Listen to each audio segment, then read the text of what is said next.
आज वाला जो टॉपिक है ना, ये है हमारा L3, ये हमारा लेक्चर नंबर 3 है। L3 में हम लोग पढ़ेंगे लॉ ऑफ मास एक्शन। क्या पढ़ेंगे? Law of mass action. ये नाम से थोड़ा सा अजीब है, जैसे नाम इसका मिलता जुलता है ना, थ्योरी चीज़ें थोड़ा अलग हैं। पहले मैं इसको समझा देता हूँ, फिर ये जो लिखा उसको एक्सप्लेन कर दूंगा। तो लॉ ऑफ मास एक्शन दिया था गुलबर्ग एंड वॉगे, नाम था साइंटिस्ट का, क्या नाम था? Guldberg and Waage. तो क्या था? The law of mass action was given by Guldberg and Waage. कब दिया था? 1864 को। क्लियर? उसके बाद it state that the rate of chemical reaction को हम डिनोट करते हैं स्मॉल आर से। किसको डिनोट करते हैं? स्मॉल आर से। Is directly proportional to the product of the active mass of the reacting substance. Active mass हमने कल बताया था, इसको डिनोट करते हैं बड़े ब्रैकेट से, बताया था। Raise to a power is equal to the stoichiometric coefficient in the balance chemical equation. देखो जो ये लिखा हुआ है ना, कितना प्यारा रिएक्शन में मैं बता रहा हूँ, समझिएगा। A plus B equal to C plus D. अब समझना मेरी बात। ये हमारा देखो, ये होता है बेटा रिएक्टेंट, क्या होता है? और ये होता है प्रोडक्ट।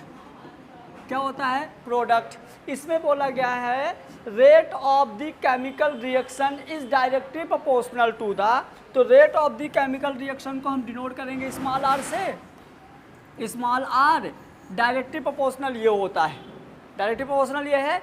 अब हम पहले लिख रहे हैं चलो रिएक्टेंट के लिए, तो हमने यहाँ पे लिख देंगे रिएक्टेंट। क्या लिख दिए?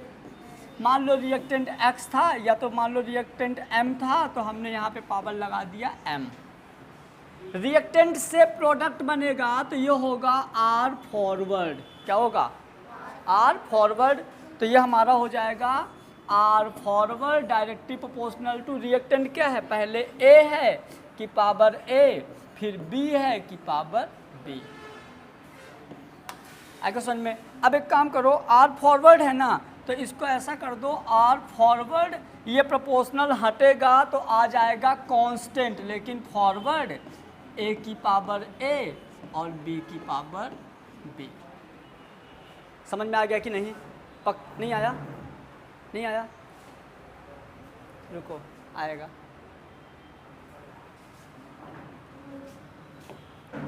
अभी हम बात कर रहे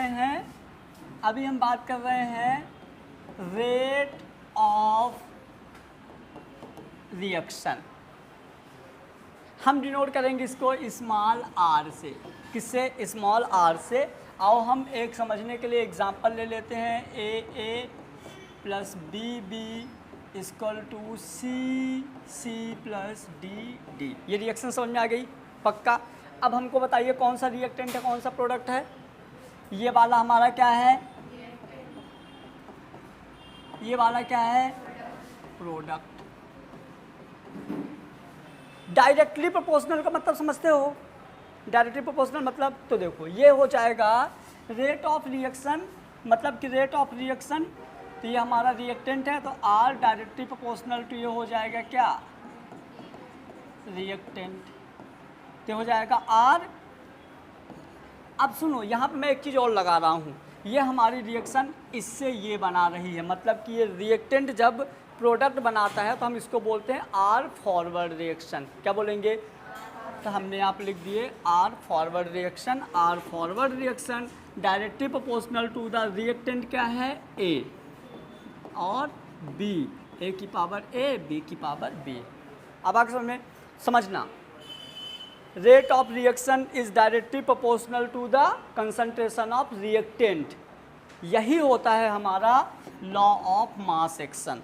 यदि लॉ ऑफ मास एक्शन की डेफिनेशन पूछा जाए तो लॉ ऑफ मास एक्शन की डेफिनेशन होगी, सुनना सब लोग, rate of reaction is directly proportional to the concentration of reactant. Rate of reaction is directly proportional to the concentration of reactant.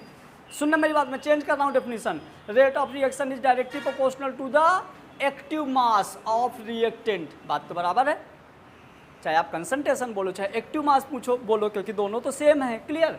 अब ये देखो R F equal to, proportional हटे तो हमने इक्वल लिख दिया, अब प्रोपोर्शनल हटेगा तो आ गया के एफ। क्या गया? के एफ मतलब कि क्या हुआ? Proportional constant, reaction constant. हमने यहाँ पे लिख दिया ए और यहाँ लिख दिया बी।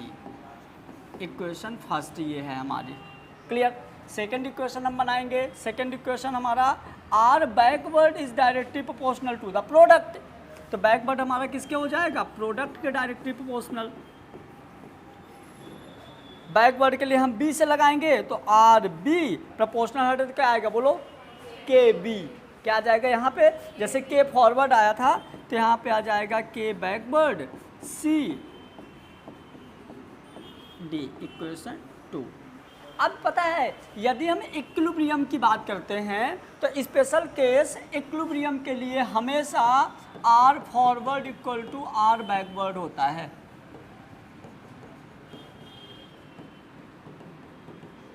बोलिए। इक्विलिब्रियम के लिए क्या होता है? हमेशा R forward equal to R backward. तो हम इक्वेशन फर्स्ट और सेकंड को इक्वल कर दे। देखो यदि ये इक्वल टू ये है, इसका मतलब कि ये इक्वल टू ये होगा। तो हमारा बोलिए क्या हो जाएगा? के फॉरवर्ड ए की पावर ए और बी की पावर बी इक्वल टू बोलो के बैकवर्ड सी की पावर सी और डी की पावर डी। इतना है समझ में कि नहीं? अब एक काम करिए आप, के यहीं रहने दो, के फॉरवर्ड यहीं रहने दो और इस के बी को यहाँ इधर साइड लाओगे तो नीचे चला जाएगा, के बी हो जाएगा। नहीं होगा? यहाँ पे ये रहने दो, सी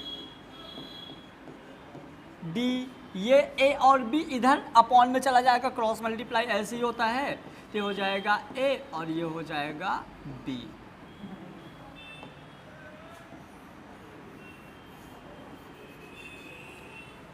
के फॉरवर्ड और के फॉरवर्ड अपॉन के बैकवर्ड जो होता है ना, वो रिएक्शन कांस्टेंट के बराबर समझना। इस रिएक्शन का यदि हम टोटल कांस्टेंट की बात करें तो टोटल कांस्टेंट के, तो हम लिख देंगे के इक्वल टू के फॉरवर्ड अपॉन के बैकवर्ड। अभी आगे इससे क्वेश्चन मिलेगा, मिला था ना मॉर्निंग में, के फॉरवर्ड अपॉन के बैकवर्ड, इससे जस्ट क्वेश्चन मिलेगा। एक बार फिर से देख लो, जो हमारा जो हमारा लॉ ऑफ मास एक्शन होता है, जो लॉ ऑफ मास एक्शन होता है, तो उसका लॉ हमको क्या बताता है? किसी भी रिएक्शन के लिए पहले फॉरवर्ड के लिए क्या लिख दो? रेट लॉ, और फिर बैकवर्ड के लिए रेट लॉ लिख दो, दोनों को इक्वल कर दो, हमारा ये फार्मूला आ जाएगा। यदि आपसे पूछा गया कि लॉ ऑफ मास एक्शन की डेफिनेशन क्या? पहली बात याद रखो, गुलबर्ग एंड वॉगे ने दिया था 1865 में। कब दिया था? 1865। किसने दिया था? क्या बताया था? उन्होंने बताया था rate of reaction is directly proportional to the concentration of reactant. यदि आप इतना भी लिख दोगे ना कि rate of reaction is directly proportional to the concentration of reactant या प्रोडक्ट, कुछ भी बोल दोगे तो भी सही है। ये सिंबल होता है प्रोपोर्शनल का। किसका होता है? नोट कर लो। फर्स्ट चीज बताता हूँ, ध्यान देना। Derivation of equilibrium constant. Equilibrium constant को हम डिसाइड करेंगे के से। किससे डिसाइड करेंगे? के से। समझो कैसे। मान लो हमारी एक रिएक्शन है, small A capital A, small B capital B, small C capital C. इस रिएक्शन के लिए आपको लिखना है रिएक्शन कौन सी? Equilibrium reaction constant. Reaction constant के होगा। पता है इस रिएक्शन के लिए जब आप रिएक्शन कांस्टेंट लिखोगे ना तो तीन तरह की कांस्टेंट लिख सकते हो। तो पहले हम बात करेंगे नंबर एक, अपन देखते हैं रिएक्शन कांस्टेंट फॉर कंसंट्रेशन। किसके लिए पहले देखोगे? कंसंट्रेशन के लिए केसी लिख देंगे। क्या लिख देंगे कंसंट्रेशन के लिए? यदि यहाँ पे प्रेशर बोलता तो Kp लिख देते, तो हम पहले देखेंगे कंसंट्रेशन के लिए। तो आओ, कंसंट्रेशन मतलब Kc, बोलिए क्या लिखेंगे, प्रोडक्ट अपॉन रिएक्टेंट, प्रोडक्ट क्या है C और D, तो हमारा देखो हो जाएगा C की पावर स्मॉल c, D की पावर स्मॉल d, फिर अपॉन रिएक्टेंट तो A की पावर स्मॉल a और B की पावर स्मॉल d। यदि हम इसी को आपको बोलें, यदि आपको मैं बोलूँ इसी को, तो आप ऐसा लिख दो, रिएक्शन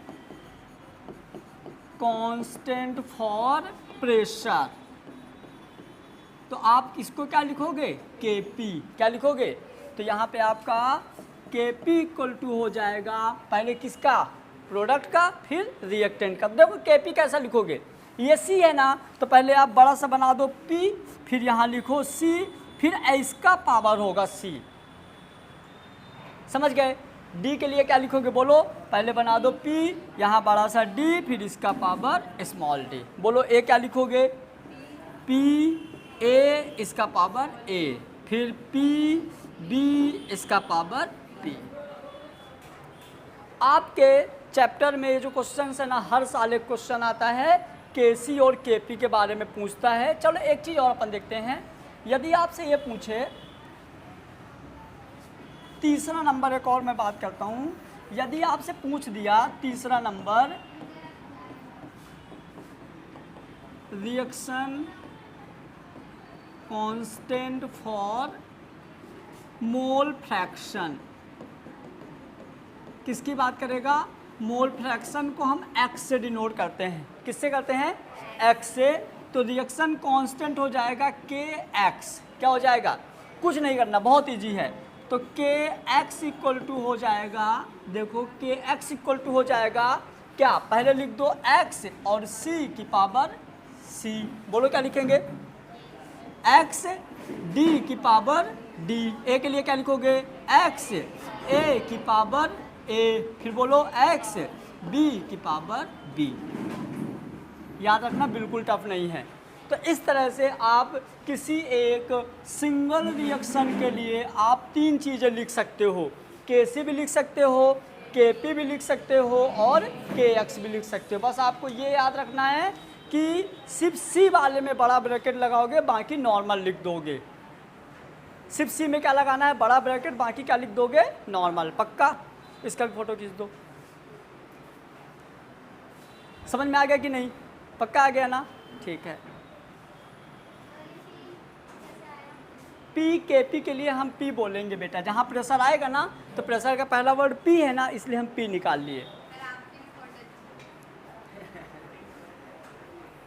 कर दिया।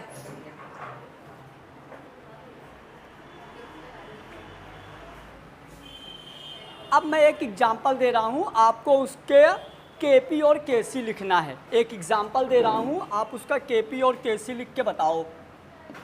लिखो सब लोग, N2 + 3H2 = 2NH3। आप इसके लिए पहले Kc लिखिए, फिर इसके लिए Kp लिखिए, फिर इसके लिए Kx लिखिए। लिखो सब लोग, लिख के बताओ फटाफट, थोड़ा स्पीड में। इस रिएक्शन आगे बेटा, समझ गए ना, पक्का, चलो आगे बढ़ जाओ।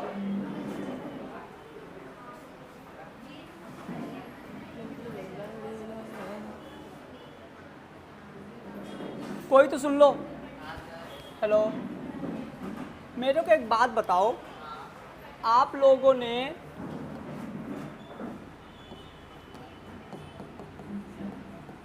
आइडियल गैस इक्वेशन पढ़ा है क्या कहीं?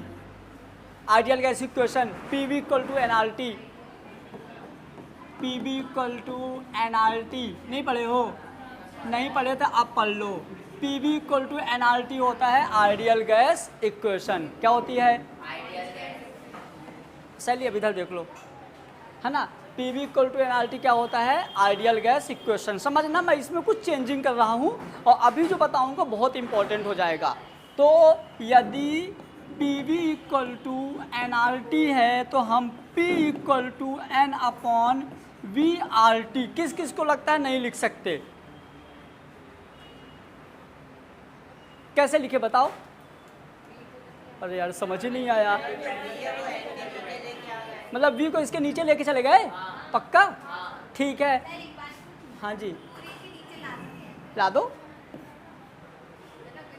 कोई दिक्कत नहीं है। ठीक है, अब सुनो, मैंने कल पढ़ा था एक्टिव मास या कंसंट्रेशन होता है n/v। बाप रे, पढ़े थे क्या? पक्का? ठीक है, फिर हम यहाँ पे P इक्वल टू बड़ा ब्रैकेट RT, कोई प्रॉब्लम? पक्का? पक्का? ठीक है, याद रखना, तुमने बोला हाँ, हाँ बोला है, मैं बाद में चेंज करूँगा तो ये मत पूछना कैसे हुआ। मतलब PV इक्वल टू NRT को हम P इक्वल टू बड़ा ब्रैकेट RT लिख सकते हैं। आप एक काम करो, P इक्वल टू CRT, बोलो क्यों? बोलो क्यों? कंसंट्रेशन। मैं बोलूँ P equal to small ART, बोलो क्यों? कंसंट्रेशन। मैं बोलूँ P इक्वल टू MRT, बोलो क्यों? पक्का ना? अब बहुत मजा आएगा। अब एक डेरिवेशन सिखा रहा हूँ और आज सिर्फ यही डेरिवेशन सिखाना है, इसके अलावा कुछ नहीं सिखाना, तो बहुत मजे आने वाले हैं। क्लियर? हटा दो इसको, वो अभी डाल देगी। ओए इसको फोटो खींच लो। हाँ, इससे अच्छा वीडियो से कर लोगे और क्या? नहीं, उसके पास मोबाइल नहीं है।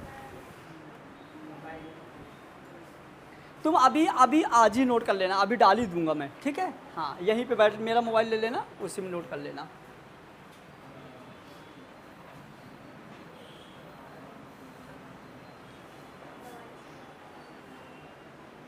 सुनो, मेरी बात तो सुन लो।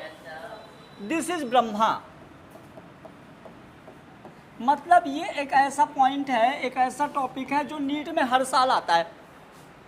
एग्जामिनर यदि स्कूल वाले भी टीचर्स हैं ना तो हर साल ही देते हैं इस चैप्टर से 5 मार्क्स का, कि explain the relation between KP and KC। Hello, explain the relation between KP and KC बहुत इंपॉर्टेंट टॉपिक है, ध्यान से समझना है। और आज तुम लोगों को तब तक प्रैक्टिस करते रहना जब तक ये नहीं आएगा। तुम बोलोगे तो 7-8 बार मैं खुद ही करा दूंगा, लेकिन हमको ऐसा लगता है कि तुम लोग गधे नहीं हो, तुम सब एक बार में सीख लोगे। गलत सोच रहा हूँ क्या? हैं? गलत सोच रहा हूँ? बोलो हाँ, बोले हाँ। अरे यार, चलो पहले इसका अपन एक काम करते हैं। यदि हमको किसी क्वेश्चंस का आंसर पता हो ना तो हम जरूर निकाल लेते हैं, नहीं आता तो मान लेते हैं, है ना? तो आओ, एक अपना इसका आंसर आएगा KP equal to KC RT की पावर डेल्टा N। N क्या है? मोल। क्या है N? मोल। कौन सा मोल? मैं भी सिखा दूंगा। तो हम यहाँ पे लगा देते हैं G, क्योंकि गैस के मोल। तो देखो, पहले हम तुमको बता देते हैं डेल्टा N क्या होता है। तो डेल्टा N होता है N प्रोडक्ट के मोल माइनस N रिएक्टेंट के मोल। एग्जाम्पल ले लो, N2 + 3H2 equal to 2NH3। यहाँ पे रिएक्टेंट कौन है, प्रोडक्ट कौन है? पक्का? ये बोल रहे हैं ये प्रोडक्ट है, ये रिएक्टेंट है, ठीक है? तो डेल्टा N पहले किसके मोल? प्रोडक्ट के। कितने हैं? 2। रिएक्टेंट के 4। कितना हो गया? माइनस का 2। तो ये आ गया हमारा डेल्टा N। क्या आ गया? अब सुनो, ये भी गैस, ये भी गैस, ये भी गैस, तो ये हो गया डेल्टा NG। कोई दिक्कत? तो जो हमारा KP और KC का जो रिलेशन आता है वो आता है KP equal to KC RT की पावर डेल्टा NG। बोलो, KP equal to KC RT की पावर डेल्टा NG। KP आपको पता है, KC आपको पता है, R होता है गैस कांस्टेंट। क्या होता है? T होता है टेम्परेचर। क्या होता है? डेल्टा N क्या होता है? ये होता है। तो इसमें जो जो लिखा है आपको हर एक चीज़ पता चल गई। KP पता चल गई, KC पता चल गई, R पता चल गया, T पता चल गया, डेल्टा NG पता चल गया। R की वैल्यू फिक्स होती है 0.0821 litre ATM। Done done done, ठीक है। अब जो अपन तुम लोग सीखने वाले हो, ये सोचो यही आज का पूरा टारगेट है। ये ख़त्म तो आज का टॉपिक ख़त्म। न्यूमेरिकल कल संडे करेंगे इसके। बस आज तुमको सिर्फ इसके रिलेशन समझाने हैं, जहाँ से हमको पता है तुम सबको एक ही बार में बन जाएगा। आज ही तुम लोगों का मेन जो परीक्षा है वो आज ही है। तो एक काम करो, अपन एक रिएक्शन लिख लेते हैं इसके लिए, समझने के लिए। तो हम एक रिलेशन लिख लिए, A B B C D D. Palak कहाँ से आए, ये रिएक्शन कहाँ से आई, जल्दी बोलो। हाँ, ये आ गई मन से। कहाँ से आ गई? ठीक है पलक, ये कहाँ से आया? हाँ मतलब मन से, ठीक है। चलो इसके लिए कौन बताएगा केसी क्या लिखूंगा, कौन बताएगा? बोलो। नहीं तुम मत बोलो, आप बोलो इसके लिए केसी कैसे लिखोगे। Very good. सी की पावर सी, डी की पावर डी, ए की पावर ए और बी की पावर बी। इसको बोला इक्वेशन फर्स्ट। पक्का? चलो इसके लिए केपी क्या लिखेंगे, कौन बताएगा? बोलो केपी क्या लिखेंगे? पी सी की पावर सी, पी डी की पावर डी, पी ए की पावर ए और पी बी की पावर, मज़ा आ गया। इक्वेशन 2 बोल दो। बोल दिया। अब मैंने सुना था ideal gas equation P V equal to N R T. बोलो सुने थे कि नहीं? तो हमने लिख देंगे P इक्वल टू बड़ा ब्रैकेट आर टी। बोलो हाँ, नहीं बोलोगे तो भी सही है। अब ये बताओ, यदि तुमको मैं बोलूं कि पी ए लिखो तो क्या लिखोगे? पी ए लिखने के लिए बोलूं तो क्या लिखोगे? ये हमारा हो जाएगा पी ए हो जाएगा concentration A R T, P B हो जाएगा concentration B R T, P C हो जाएगा कंसंट्रेशन सी आर टी और पी डी हो जाएगा कंसंट्रेशन डी आर टी। पक्का हो गया ना? चलो अब एक काम कर लेते हैं, इनका सुनो ना। ये जो हमारा है C और D, ये हमारा प्रोडक्ट के मोल हैं और जो हमारा A और B ये रिएक्टेंट के मोल हैं। इतना तो पता है ना बेटा कि ये दोनों प्रोडक्ट है, ये इधर वाला रिएक्टेंट है। आ जाओ अब एक काम करो, हम यहाँ पे लिखते हैं KP इक्वल टू, आ जाओ इसको लिखो, PC के जगह C वाला लिखना। तुम लोग अब बोलना, मैं लिखता जाता हूँ, है ना? तो हमको लिखना है PC की जगह क्या लिखना है? C के लिए लिखना है बड़ा ब्रैकेट C आर टी की पावर, एक काम करो गड़बड़, हाँ मैं यहाँ पे ए बी की जगह M1 M2 ले लेते हैं तो ज़्यादा सही हो जाएगा। वैसे ए बी भी सही है, यहाँ से भी सॉल्व कर देंगे, वहाँ से भी हो जाएगा, लेकिन एक काम करो ले लो। चलो इसका पावर हो गया, C का पावर क्या हो गया? C। हमने D का ले लिया तो D आर टी की पावर हो जाएगा D अपॉन, आ जाओ A का पावर हो जाएगा A, आर टी का भी पावर हो जाएगा A और B का पावर हो जाएगा B और आर टी का भी पावर हो जाएगा B। मैंने क्या किया सुनो ना, इन सब के जगह इनकी वैल्यू रख दिया, बाकी खुद से कुछ नहीं किया। पक्का? इन सब के जगह इनकी वैल्यू रख दिया तो हमारा KP इक्वल टू हो जाएगा। अब सुनो, यहाँ पे RT कॉमन लेके बाहर फेंक दो, RT सेम है ना दोनों में, तो कॉमन ले लो। तो यहाँ पे क्या बचेगा? C की पावर स्मॉल c, D की पावर स्मॉल d और RT पावर दोनों जुड़ जाएगा C प्लस D। ठीक है? नीचे क्या हो जाएगा? A की पावर A, B की पावर B, RT की power A plus B। Bracket के नीचे है, ऊपर ले जाओ तो क्या हो जाएगा? KP इक्वल टू C की पावर C, C की पावर C, D की पावर D, A की पावर A, B की पावर B। सुनो ये वाला RT यहीं रहने दो, C प्लस D। नीचे वाला ऊपर ले जाओगे तो नीचे प्लस का तो ऊपर माइनस का हो जाएगा, तो हमारा ये ऊपर हो जाएगा RT की power A plus B।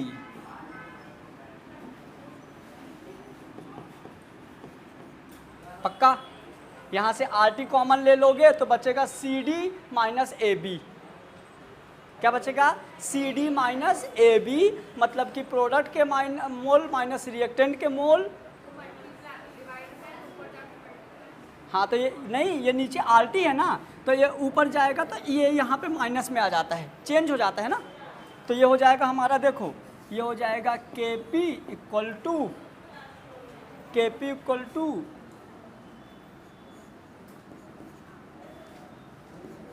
C upon A power C A D B, ये हो जाएगा आर टी, है ना, आर टी की power C plus D minus A plus B, मतलब ये हो जाएगा किसका पावर, प्रोडक्ट के मोल माइनस रिएक्टेंट के मोल, मतलब आर टी की पावर डेल्टा एन जी। और सुनो, ये हो गया हमारा। अब इतने के जगह हम क्या लिख सकते हैं, इतने की जगह तुम कैसे लिख दोगे तो क्या हो जाएगा बताओ, के पी इक्वल टू के सी आर टी की पावर डेल्टा एन जी। हो गया रिलेशन। इसको एक बार हम और सीखेंगे, हो गया ना, एक बार चलो और सीखते हैं एक बार, आओ।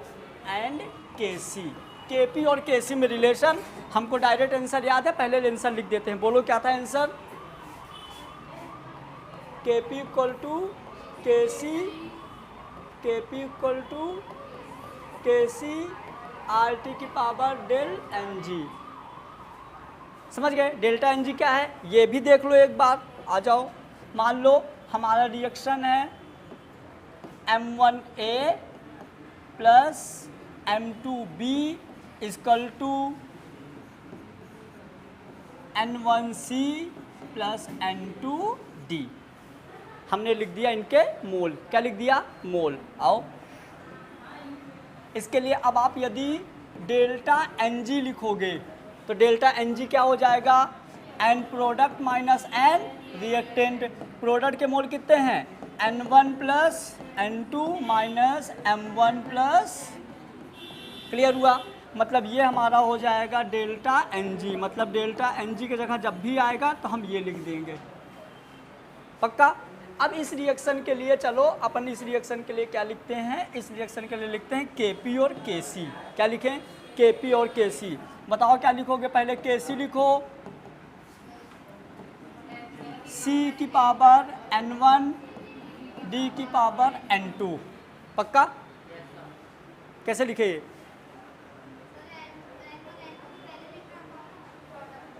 क्या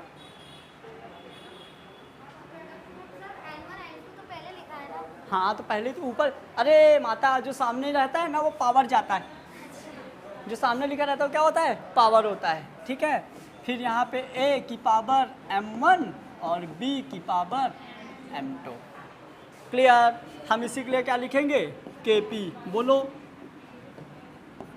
Pc की पावर N1, बोलो Pd की पावर N2, Pa की पावर N1, Pb की पावर N2, क्लियर हुआ, क्लियर हुआ। चलो अब एक काम करो, हमारा एक आइडिया वो इक्वेशन था क्या, Pv equal to N R T, क्या था, Pv equal to N R T, तो P equal to N upon V R T, तो P इक्वल टू बड़ा ब्रैकेट आर टी, तो Pa, Pb, Pc और Pd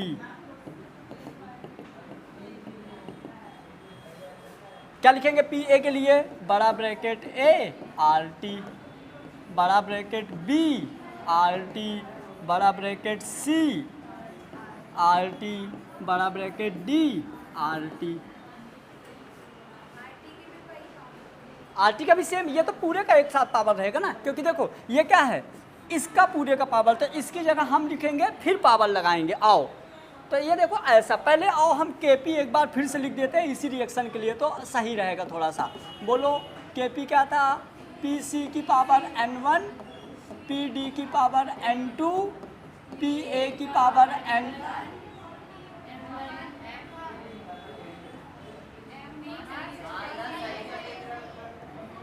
M1 और Pb की power clear? चलो ज़्यादा मजा आएगा, हम ऐसा थोड़ा सा इस बार चेंज करते हैं। देखो बड़ा ब्रैकेट सी, बड़ा ब्रैकेट सी आर टी का पावर n1, समझ गए? बड़ा ब्रैकेट को बाहर छोटा ब्रैकेट लगा दो क्योंकि पावर लगाना है। फिर बड़ा ब्रैकेट डी आर टी की पावर n2, फिर ए आर टी की पावर m1 और बी आर टी की पावर m2। अब देखो ये होल पावर है, हम इस पावर को चलो सेपरेट कर देते हैं क्योंकि हम पी ए की जगह लिखे तो होल पावर, इसको सेपरेट कर दो। तो सेपरेट कर दोगे तो के पी इक्वल टू क्या होगा, अलग अलग पावर लिख देंगे। तो सी की पावर n1 आर टी की पावर n1, ये n1 आर और टी दोनों में है। फिर डी की पावर n2 आर टी की पावर n2, फिर यहाँ बोलो जल्दी से ए की पावर m1 और आर टी की पावर m1, फिर बोलो बी की पावर m2 आर टी की पावर m2। क्लियर हुआ? अब इनको एक काम करो, आपने पढ़ा होगा मैथ में जो कॉमन, जो दोनों में सेम रहती है कॉमन निकाल लिया जाता है। तो यहाँ पे क्या हो जाएगा, K P equal to R T, K P equal to R T common ले लो तो क्या बचेगा यहाँ पे, सी की पावर n1 डी की power n2 R T common ले लिए। जब आर टी कॉमन लेंगे तो पावर जुड़ जाता है, तो हमारा क्या हो जाएगा, नीचे ले लो ए की पावर m1 बी की power m2 R T, power जुड़ जाएगा क्या, m1 प्लस, अब क्या होगा, के पी यहीं रहने दो, सी की पावर n1 डी की पावर n2 ए की पावर m1 बी की power m2 R T n1 plus n2। सुनो ये नीचे वाली जो वैल्यू है ऊपर ले जाओ तो माइनस में आ जाएगा। माइनस में क्या लिख देंगे, तो माइनस में लिख देंगे आर टी की power m1 plus m2। Are T common ले लो, आर टी कॉमन ले लो, लेकिन इसके पहले आप ऐसा करो, ये जो चीज़ है ना इक्वल टू के सी, ये जो चीज़ है इक्वल टू के सी, आपने यहाँ देखा होगा।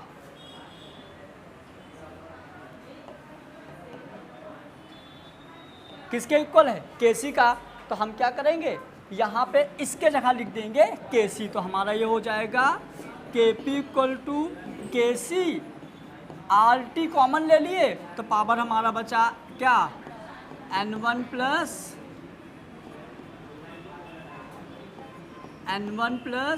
n2 minus m1 plus m2। और ये क्या होता है, अभी बताया था डेल्टा एन जी, क्या बताया था, डेल्टा एन जी।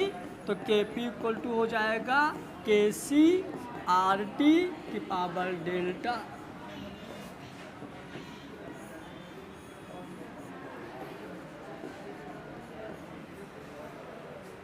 आज सुबह वाली क्लास में इसी से बहुत सारे न्यूमेरिकल्स करवाए थे, और सच बताऊं तो ये बहुत इंपॉर्टेंट है। पहली बार एक ही चीज़ को मैंने 2 बार डिराइव किया हूँ, समझ गए ना। यहाँ के पी और के सी दोनों हैं, आप डायरेक्ट रिजल्ट याद रखिए के पी इक्वल टू के सी आर टी, लेकिन आप सॉल्व भी कर सकते हो। बन जाएगा सॉल्व करते, फटाफट करो सॉल्व एक बार खुद से।